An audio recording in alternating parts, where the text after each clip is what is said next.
Hürmetli vatandaşlarımızı davamlaştırımız. Başta aytqandak Cumhuriyet milletleri emdi yavuzluk bilen, yavaylık bilen qaragan kılınmaslık gerek. İhtimal aptur bir yada 1911 yılidagi Şinxay inqilabını köz tutgan bolish kerak. 1911 yildan boshlangan Şinxay inqilobi taki 1949 yilgacha sen Gomindan, sen komünist, men palani, sen pustani deb top-to'g'ri 40 yildak vaqt qirg'inchilik qilyapti Jungoda. Aptur dal shunda kunni qilmasligimiz kerak. Hammamiz ongliq bo'lishimiz, aqlli bo'lishimiz, masalalarni tinch yo'l bilan hal qilaylik demoqchi bo'lish kerak. Davomini anglang. TPP elbette ko'p taraflik savdo tijorat kelishimi emas. 12. TPP bu tashkilot klassik siyosiy ittifoqdir. Tayvanda o'tkazilgan saylam Tayvandagi ikki partiyaning do'ilga chiqib, bir-birining o'rnini almashtirishmi emas. Balki Amerika Qo'shma Shtatlari bilan Jungodan iborat ikki davlatning do'ilga chiqib, hal qilg'uch musobaqaga tushganligidir. Urush e'lon qilishdan avval har qaysi taraflarning qatorini tartibga solib, oshkora harakat qilishdan burun jamoat fikri tayyorlashga kirishganligidir. Bu yerda urush deganda rasmiy urush emas, iqtisod sohasidagi urush, pul muomala sohasidagi urush, savdo sohasidagi urush, dunyo savdo tashkiloti va boshqa savdo erkin savdo rayon to'g'risida urush talash tatishlar degan bunday ilmiy yo'sindagi urushning gapi. Oshkora harakat qilishdan burun jamoat fikr tayyorlash kirishganligidir. Hatta to'pisi qarab in'om bermoqchi bo'lganligidir. Ve şundak enek tutup koyganlıqıdır. Devlet fuqaralары zor kasatçılıkka yüzülünüşni xalamaydı. Haqiqiy halda iqtisad özünü tüzep qaldı dep oylaydı. Lekin raqobatchimiz intayin soğuqqan, intayin temkin bolğaçqa soğuqqanlıq bilan kütüp turupdu. Ular allaqachon qo'l saldı. Ular sizden ahiretliğinizni orunlaştırıvatıdı. Şangang bilen Tayvan'ın birisi Gimroy, birisi Soqoruk şeyi. Jungo'nun bedeninde avval Şangang, Hong Kong yallığlanıdı. Andın Tayvan yallığlanıdı. Dikkat edin. Lekin raqobatchiniz intayin so'qqan bo'lganlikdan so'qqanlik bilan kutib turibdi. Takrorlayman, ular allaqachon qo'l soldi. Ular sizning oxiratligingizni o'rinlashtiryapti. Shangang bilan Tayvanning birisi Gimroy, birisi Soqorushay. Jungoning badanida avval Shangang, Hong Kong yallığlanadi, andın Tayvan yallığlanadi. 13. Uzundan beri bugünkidek hayacanlanıp bakmagan edim. Muşu ayda blogumga zor kasatçılıkның mümkünlüğü doğrusida mavzuluk makal yazdım. Bunun sebeplerini yazıp bulup gazepten üzemne basalmadım. Şundak, reallik hata düşendirilmekte. Tarixning bütünlüğü eğer halda burmalanmakta.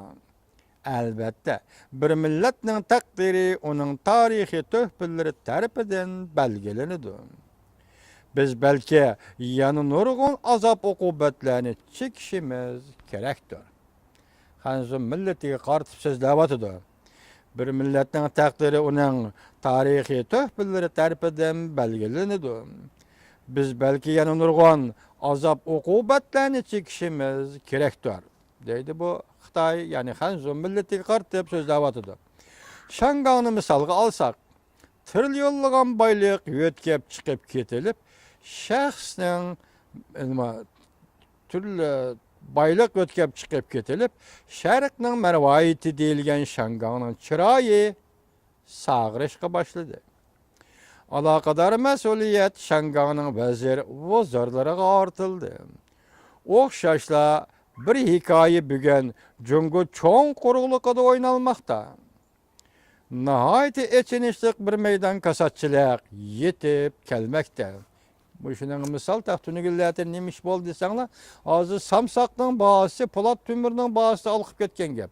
Şunu bazılar mesxara qilib nem dedi? Sizlar payçak bazarda payçak oynamay, samsaq bazarda samsaq oynanglar. Pul tapalaysizlar dedi. Demek Cungo bunu hazır mən nemi deydi? Nait eçinişlik bir meydan kasatçılık yetip gelmekte deydi. Bir malның bahası mesela samsaqның başında örlep ketken başkalar qanda oldu? Kasatçılık degen mal. Sebep nait addi. Bir devletning sarıxılları yavuzlaşıp, olbasının dercik düşüp kaldı.